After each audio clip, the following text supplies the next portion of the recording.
Hello, and welcome to Sentiment Sessions, the podcast. What's the sentiment? How vulnerability separates the wheat from the tare. Thank you for joining me in this episode. And I want to just briefly talk to you about how we have come to this junction. Basically, we've been going through our themes. On this session, we'll talk about vulnerability. On our previous session, we talked about fear and how fear cripples you and how fear can show up in our lives in different ways. I want to spend a little bit more time on the subject of fear, although I said I wanted to get away from it last time. I think it's really important just to stay on the subject just a little bit longer, because I want to talk about a big conversation that's happening right now in our world, and that's around narcissistic abuse. You're hearing a lot about narcissism, around how these are demonic people that come into our lives to destroy our lives, causing all type of mischievous issues and these childlike behaviors that they exhibit that just drives people crazy. Every time I look around, I'm reading about it. There's social media reels and posts and TikToks and books being written about narcissism. There's so much on YouTube. Everywhere I look, people are talking about narcissistic behavior, specifically around covert and malignant narcissists. So this topic really intrigued me because it really hits close to home. I'm hearing about it not only just in social media platforms, but also just in my day-to-day life from close friends and family, which even made me think about my own personal history of relationships. So for the purposes of, illustrating my opinion, if you will, around narcissism, I want to first start out with what I call is a color spectrum of emotion. So this spectrum is going to be arranged from my nice little chocolate M&Ms all the way up from what I consider dark to light. And each of these colors represents a range of emotions. Did you know that we are sentient beings, with emotions and feelings? And each of these emotions and feelings that we use, that we have, just subconsciously, we exhibit emotions without even trying to. Each of these have a frequency. As sentient beings, being that we are pure energy that's occupying this mass, our body, we have what we call vibrations that we emit, which then equates to various frequencies, right? So each of those emotions we have operate on a different frequency.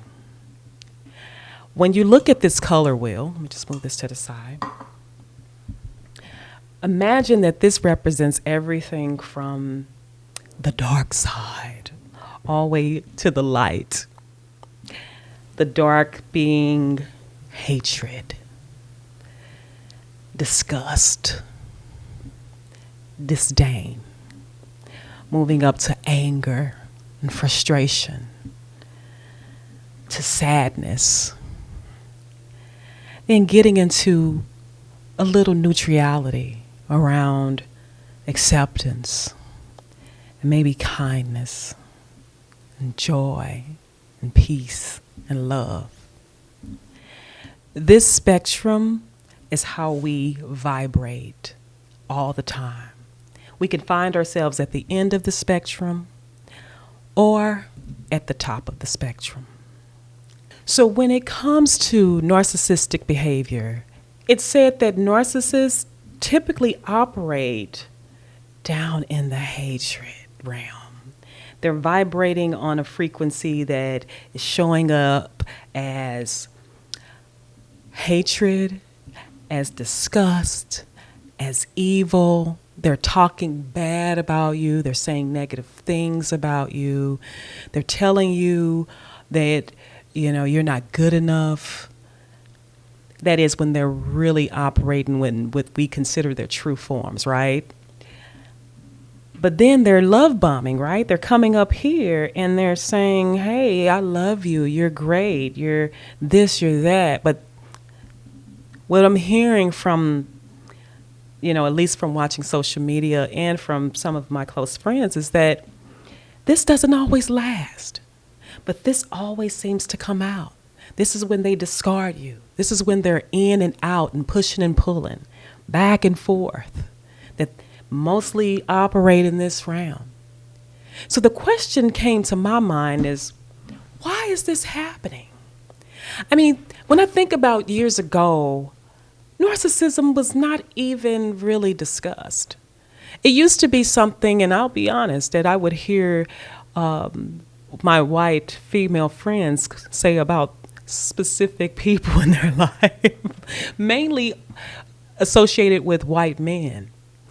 Now, this isn't about whether or not it's a white thing or a black thing. It's just maybe it hadn't really been exposed or talked about in the black community or any other ethnicity for that matter. But I'm going off of what I know. And what I'm hearing is that something that was barely discussed a few years back is now being talked about on every major social media platform and in pretty much every conversation that I'm hearing about. I mean, I can't go a few days without hearing about it when talking to personal close friends or family members. But on social media, if you even start listening, all of a sudden your feed is inundated with this.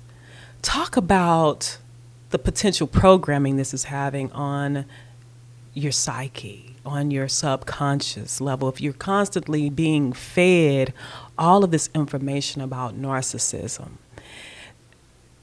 where does that leave room for just basic disagreements in relationships? Does it consciously program us now to just start to look for signs, look for this to happen because we're being fed this information? Again, remember what we talked about in our previous episodes. You get what you think about. So if you're constantly thinking about something, then you're essentially shaping your reality. I'm not saying that narcissism does not exist. That's not what I'm saying. I'm saying that there's something bigger here at play. And I think we need to be careful about the way that we define people, that we build these new standards and come up with these new diagnoses and all these things that are shaping our reality because we're hearing other people talk about it and then we can relate to it. Again, it's all designed to look at the other person. Now it puts us in a position of victimhood, blamehood. They hurt me. I remember what you did to me. I'm never going to forget. Now we get on social media and we start following and hashtagging narcissism and we're liking it and we're now calling it out for what it is. I think we have a true issue here going on that's bigger than what people are just seeing. It's more spiritual in nature, which leads me to another point that I would like to illustrate. And for this illustration, this is coming from the book of Matthew, chapter 13, verse 24. And in this chapter, Jesus is talking to his apostles and the people around the parable of the wheat and the tare. And in this story, he talks about a farmer. This farmer is sowing seeds. He's looking to grow wheat. and he's planted seeds. And as the seeds are growing and sprouting, his servants come to him and they tell him, what did you plant? Did you plant weeds along with the wheat? How can you tell the difference between which one is which? What did you do? And the farmer then says, I did not plant the tare, the weeds, with the wheat. It was my enemies that came overnight while I was sleeping and actually mixed the tare seeds, the weeds, with his wheat seeds.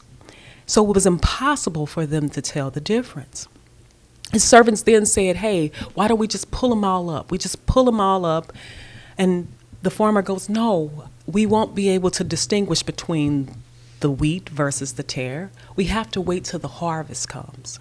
Once the harvest comes, we'll take the wheat and put it in the barn, and then we'll take the tare and we'll burn it. So what does that mean? What are we talking about when we talk about the wheat versus the tare? The wheat and the tare are almost identical. They look just alike to the naked eye. Even today, it's very difficult for farmers to distinguish between the wheat and the tare. They actually have to accept tare within their harvest because they can't tell the difference. I mean, take these two straws, right? They look alike, but you realize that they're very different in the inside. One can say that the tare operates at the end of the spectrum, where hate exists, where anger, resentment, judgment, blame, victimhood, gaslighting, projection, lies, and everything else that has been described as the narcissistic tare. And then you have the wheat that is said to be giving, life-giving, produces bread. And you know what they said about bread in the Bible? Bread of life, right? Life-giving, supporting life, helping to benefit others. Wheat produces 1,000 million times over from one seed, can produce huge harvest. It's said that the tare, when it's combined with the wheat, often tastes bitter. It even has a little poisonous effect to it. So it potentially can kill you. Life-giving, life-taking. And when I say life-taking, I'm really referring to the fact that the tare does not produce the energy needed to give and support life. The wheat has a wheat germ that's beneficial for so many purposes. So it's giving of itself, versus the tare that seems to just exist off of looking like the wheat. So when the farmers go to reap their harvest, if you will, to bring in their harvest, the only way that they are able to identify and separate the wheat from the tare is by one single action, and one action alone from the wheat. The wheat bows. It bows towards the sun.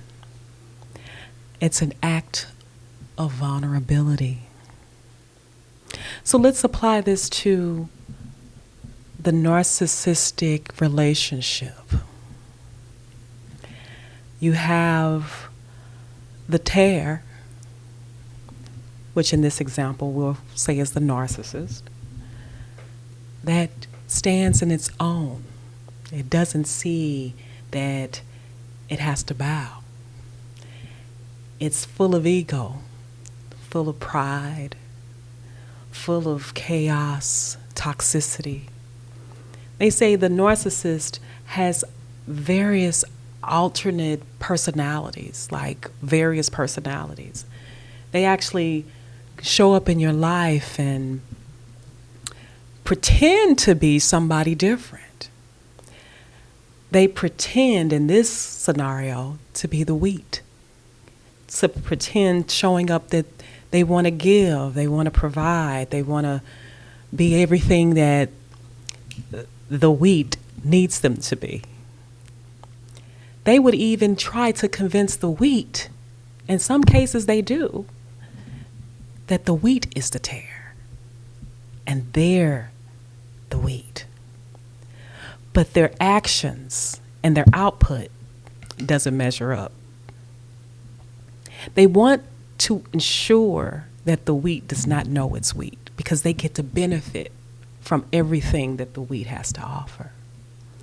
It's not in their interest to allow the wheat to ever know that the wheat is beneficial, is great, is full of life, it's giving. So the tare tries to destroy the wheat. And so this is the issue of the narcissistic relationship. And if the wheat isn't careful, if the wheat does not become vulnerable and bow towards the sun, then it could get caught up and never produce the yields, the harvest that it was designed to do. And you know what they say about the tare. Once the harvest comes in, they're going to be plucked up like weeds and burned. But I don't want us to take it that far, because according to at least the worldly standard, that the tare or the narcissist cannot change. The world will tell you that the narcissist has come into your life for one purpose only, and that is to destroy it, to wreak havoc, to destroy you, to ensure that you go down in the fiery pit with them. I don't believe that as much. So when I think about the parable of the wheat versus the tare, it basically tells us that let them grow together. And based on their growth, based on the time that they have to grow together, we can see how they weather the storm, how they eventually turn out based off of the time that's been allowed for them to grow together. I like to apply that towards the narcissist. Is it true that a narcissist can't change? Now, that's not for me to determine. That's definitely left up to God. But it's not the world's place either to say that a narcissist can't change. They can do the work. They can decide whether or not they can be here or here. I would like to take this a step further and not look at it like it's the narcissist versus the empath, but look at it as you versus you, based on your thinking. Now, remember, I told you we operate on frequencies. At any given time in our lives, we can find ourselves operating low or vibing high. We get what we think about. So one could have even ventured to say that depending on where you are in your thinking, in the way you feel, the way that you talk and speak, the way that you're vibing can determine your perception of your reality. So essentially, considering that we get what we think about, essentially, narcissists will show up in our lives, especially if we're vibing low, especially when we don't know that we are wheat, when we think that we are not good enough, when we tell ourselves that that nothing good could ever happen for me, that I'll never find that love, I'll never find my purpose. If we tell ourselves negative, toxic, just derogatory thinking overall, we can vibe so low that we attract that level of toxicity within our lives. I even have a frequency chart that talks about the different hurts that we put out based on how we feel. They actually can measure the level of energetic output that we have based on our mood. When we talk about the energetic output that the tear or the narcissist emits, it operates down here on the lower end of the spectrum, where hate, anger, deceit, lies, all of this operates down here on the low end.